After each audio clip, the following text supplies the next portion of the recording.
Welcoming in to now Caroline Moore, Vice President of Parents Defending Education. Caroline, great to have you on the show today. Thanks so much for having me, Stacy. It's good to see you. And we have a really great bit of work that you guys are engaging in over at Parents Defending Education. It's defendinged.org. That's your website if people want to check that out. Talk to us about your civil rights complaint that you filed. Yes, we're talking about Burnsville, Minnesota.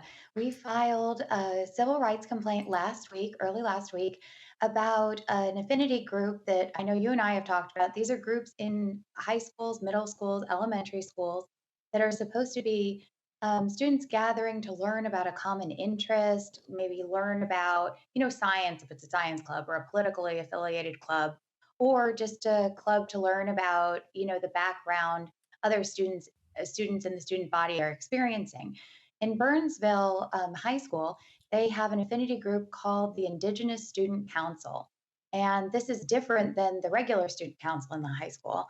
It's a student council that's only for students that identify as Native American or Alaskan Indian. And while it's great that there's a club dedicated to this, you can't have clubs that are only for a certain population of the student body. Everyone needs to be welcome, or else it's a discriminatory action against other students that aren't welcome to attend. So let's talk about this. This is the actual epitome of what we don't want as parents. We don't want our kids Mhm. singled out because of something that they can't help, right? Kids don't ask to be born to parents who are black or white or tall or thin. They don't ask, for specific innate characteristics. As much as we joke around about, this factory or that factory that turns out people who look a certain way, it's really the luck of the draw.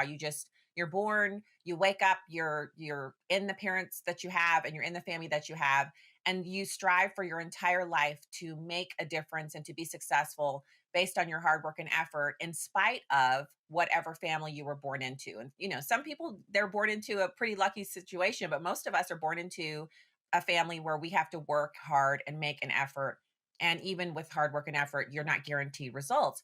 That's what they're supposed to be teaching these kids. They're not supposed to be teaching them to look at each other's surface characteristics and then group surrounding that. That's like it's the antithesis of what we want education to be.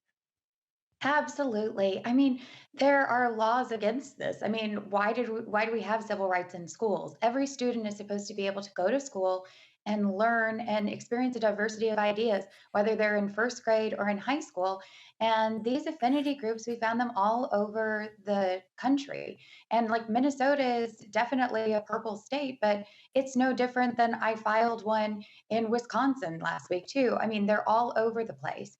And I think it's more and more concerning as these affinity groups specifically categorize students based on their background or the color of their skin as they get older. It's more and more concerning. We don't want kids to be separated this way. We want them to understand where other kids come from, understand their experience, and go from there. But really, I mean, the affinity group should not be the focus of schools. I mean, the focus of schools should be, reading at age level or understanding how to do math, multiplication or division. It shouldn't be about, you look like this and you need to go to this room during homeroom hours just because of that. And keeping other kids out. It's just not the way that, I don't know, you and I were raised. And so it definitely shouldn't be that way in 2024. No, we weren't raised that way. I remember the clubs were, I specifically remember future business leaders of America, because those were the kids who were also in debate team, and they were like grown-ups in shrunken down bodies, and they were always like carrying around briefcases, and they all had that super large calculator. They were all taking trigonometry in the ninth grade, and they were the kids who were the loudest. Like, they would always be running for student council. They were always handing out little professionally looking made signs saying, I'm running for student council. And I would always take it home and show my parents, and my parents would say, who's paying for all this? I'm like, I don't know. I don't know who's buying these Absolutely. signs, but but that's the clubs I remember. I remember cooking club, and then of Hmm. course if you were in sports or band, right? Or I drama or I do something not like remember that. Yeah. anything. Yes. Oh, of course there was theater. Yes, theater. I don't remember any clubs based on race. There were no black clubs. There were no. Now I do Absolutely remember in not. cooking club there was a bit of a Filipino dominance there because they knew how to make egg rolls. and we would actually like have whole months dedicated to egg rolls because that's all we wanted to eat. But it wasn't a Filipino club. It just happened to be that some of those kids knew how to make that stuff. But I mean, all jokes aside, the answer here is that parents need to get involved, right? I mean, to put a stop to this, I think the complaint that you filed is appropriate to bring attention to it and to get government intervention because it's against the law. But at the end of the day, if you don't want these clubs at your kid's school, it's up to the parents, right?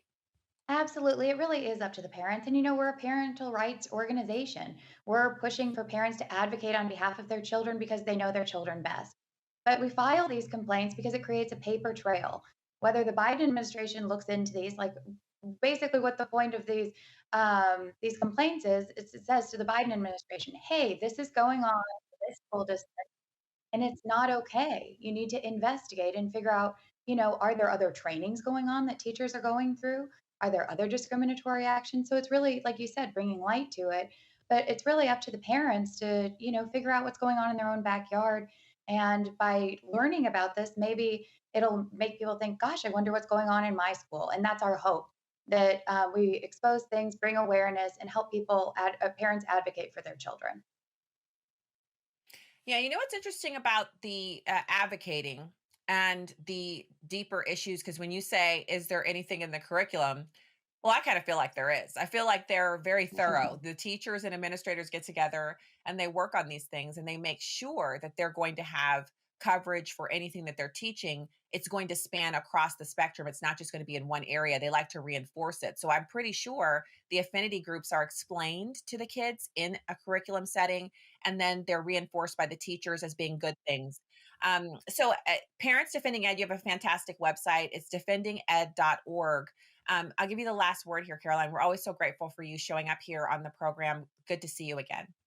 Thank you so much. Yes, if any parents are aware of these affinity groups in their schools, feel free to email us at info@defendinged.org.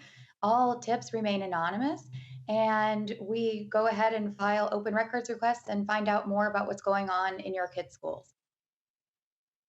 This is so great. And I'm especially grateful for the fact that when parents are out there doing their best in the school building and trying to make change, they can also use your resource to see what parents across the country are dealing with, and they can submit their tips to you and see it kind of escalated, because taking it into this civil rights complaint is appropriate at this juncture. Caroline, so good to see you again from Defending Ed, Parents Defending Ed. Thank you so much for being with us, and we'll be back with more now here on Salem News Channel right after this.